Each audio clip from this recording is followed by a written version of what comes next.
Hello and welcome back. I'm Astrea, your lovely host, and today our case is a spine-chilling one. I'll dub this case the Coldwater incident. You may find yourself looking over your shoulder and wondering if you are not alone. You may even wish to rent a different property in the future. But before we get into this case, make sure to like, share, subscribe, and hit that noti bell. Okay, now we can go.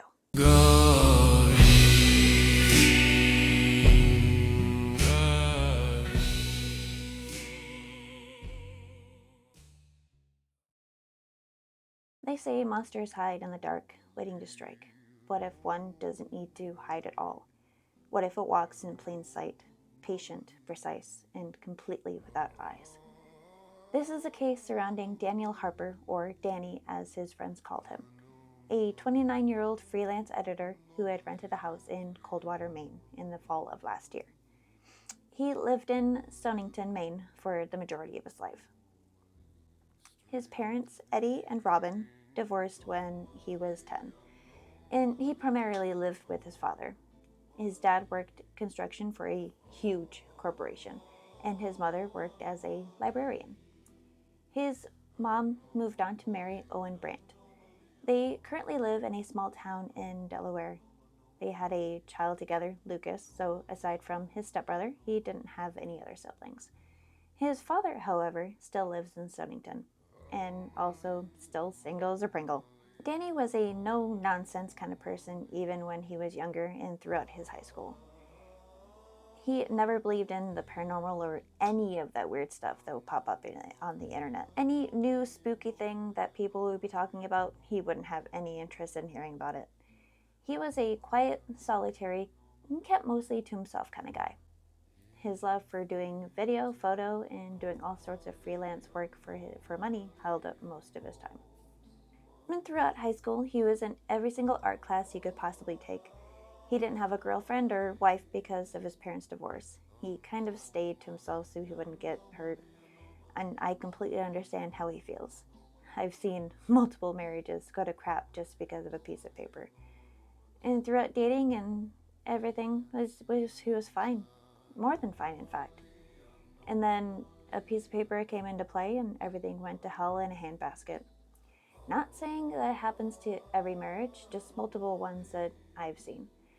But anyway, let's get back to the case. According to Danny, the first night at the new house was uneventful. He noticed a strange smell, metallic, almost like old coins and antiseptic throughout the house, but he just figured it was just the old plumbing. It was a really old house, mind you, built in the early 1900s. It was actually used as a sanitarium for the criminally insane, renovated into a family-style house. It must have not renovated it completely due to either money issues or something else. The second night, he had started waking up between 2 and 3 a.m. with a heavy sense of dread. Not a nightmare, as he's been accustomed to, but just a feeling. There was just something not right with that house. He described it as knowing he wasn't alone, even though he was the only one who lived in that house. It was the third night that everything just escalated. It was a humid summer night, or early morning, however you want to put it, on July 24th, 2024. Danny had fallen asleep downstairs on the couch, editing some manuscripts. About 2:30 a.m., he woke up with that same heavy feeling and what he thought was the sound of dripping water. He listened closer, and what he heard didn't really sound like water. It was thicker, like syrup or oil hitting the tile in slow drops. And that was when he looked toward the kitchen and saw him. Danny said the figure was standing there at the edge of the kitchen doorway, as still as a statue. He was wearing dark clothing, a hood pulled low, but the most disturbing part, and this was consistent with other alleged encounters, was the mask. Pale, almost porcelain white, two deep black holes where there should have been eyes. No other features, no expression on its face, just the two voids, and leaking a dark, viscous fluid that had begun to pool below him. The figure didn't speak, just ever so slightly tilted its head as if examining Danny, and then slowly pulled out a scalpel from inside his hoodie pouch, and that was when Danny ran. He blocked himself in the upstairs bathroom, armed with a piece of broken tile. He said he heard just nothing, no footsteps, no creaking floors, no breathing, just a cold, heavy silence. And when the sun came up finally, Danny found no signs of forced entry, no evidence left behind that the figure was even there, aside from just one thing: a single bloody kidney left on the kitchen counter. He went to the ER later that day just to get himself checked over, convinced that he had something taken from him. But after different scans, blood work, the doctors confirmed that both of his kidneys were intact. There were no signs of surgery, no scars, nothing. So, whose organ was it, and why leave it behind for Danny? Was it some sort of warning?